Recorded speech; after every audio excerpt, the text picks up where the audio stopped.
कोकणच्या लाल मातीचा रांगडा बाज, लोकसंस्कृतीचा अस्सल वारसा, शक्तितुरा, शाहीर परंपरेचा बुलंद आवाज आणि कोकणातील गणेशोत्सव यांच्या गाण्यांशिवाय पूर्ण होऊच शकत नाही.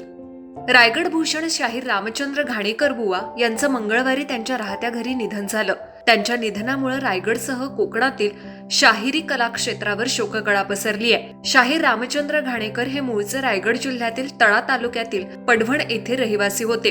1 जून 1957 रोजी जन्मलेल्या घाणेकर बुवांनी अवघ्या 7व्या वर्षी हातात डफ आणि तुणतुणं घेत लोककलेचा वारसा स्वीकारला.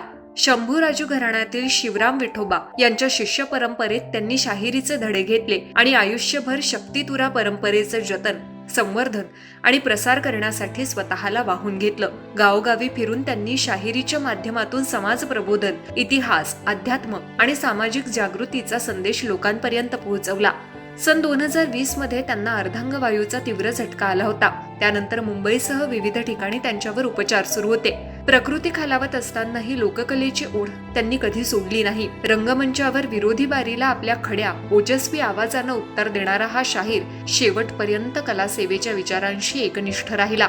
घाणेकर बुवांच्या खणखणीत आवाजानं आणि प्रभावी सादरीकरणानं त्यांना शाहिरीचे बादशहा ही ओळख मिळवून दिली. बोबडी गवळण, श्रावणबाळ माझा जातो काशीला, कुठे गेला शंकर माझा मसनामध्ये, कैतुके बोलती शिव पार्वती, जिकडे तिकडे चोहीकडे नामाचा गजर चाले, राधाबाई सांगते गारहाणे, फार दिवसांनी मामी आलोय गावा, सीतामाईच्या हट्टापायी श्रीराम गेले हरणाच्या पाठी, या देहाचा नाही भरवसा आणि विठुरायाची पंढरी नगरी यांसारखे त्यांची गीतं ऑडिओ कॅसेटच्या काळापासून आजच्या युट्यूब युगापर्यंत रसिकांच्या ओठांवर कायम आहेत. कोकणातील गणेशोत्सवामध्ये त्यांच्या आवाजाशिवाय कार्यक्रम पूर्ण झाल्याची कल्पनाही अनेकांना होत नाही. आजारपणानं शरीर साथ सोडत असतानाही त्यांनी लोककलेबद्दलची निष्ठा कायम ठेवली. वय झालं आता आमचं, साथ देईना शरीर, सावरे ना तोल या भावस्पर्शी गीतातून त्यांनी स्वतःच्या व्यथा मांडतानाच जाखडी नृत्य आणि पारंपरिक लोककला पुढील पिढीनं जपावी असा हृदयस्पर्शी संदेश दिला. हे गीत आज त्यांच्या स्मृतींना उजाळा देत रसिकांचे डोळे पाणावणारं ठरत आहे. साध्या शेतकरी कुटुंबातून आलेल्या घाणेकर बुवांनी आयुष्यभर लोककलेच्या सेवेसाठी संघर्ष केला. शाहिरीतून मिळालेल्या मानधनातून त्यांनी सामाजिक आणि शैक्षणिक उपक्रमांनाही हातभार लावला. स्वतःपुरती कला मर्यादित न ठेवता त्यांनी कोकणभर 100हून अधिक शिष्य घडवले. शाहीर सुधाकर मास्कर, देवजी मुंडे, प्रवीण कुळये, नितीन मास्कर, योगेश मुकनाक, सदानंद सरवदे, सुधाकर गोंडबरे यांच्यासह अनेक कलाकारांना त्यांनी मार्गदर्शन केलं. कलगीतुरा मंडळाचे उपाध्यक्ष, चिठ्ठी मालक, शंभूराजू घराण्याचे वस्ताद तसंच विविध संस्थांचे मार्गदर्शक म्हणून त्यांनी महत्वाची जबाबदारी सांभाळली.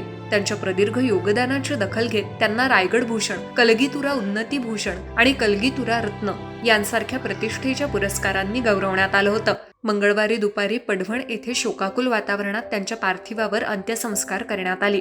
यावेळी राजकीय, सामाजिक, शैक्षणिक, सांस्कृतिक क्षेत्रातील मान्यवरांसह कोकणभरातील लोकप्रेमींनी मोठ्या संख्येनं उपस्थित राहून त्यांना अखेरचा निरोप दिला. त्यांच्या पश्चात 2 भाऊ, 1 बहीण, रोहिदास, सुरेश व प्रशांत ही 3 मुलं, सुना आणि नातवंड असा परिवार आहे.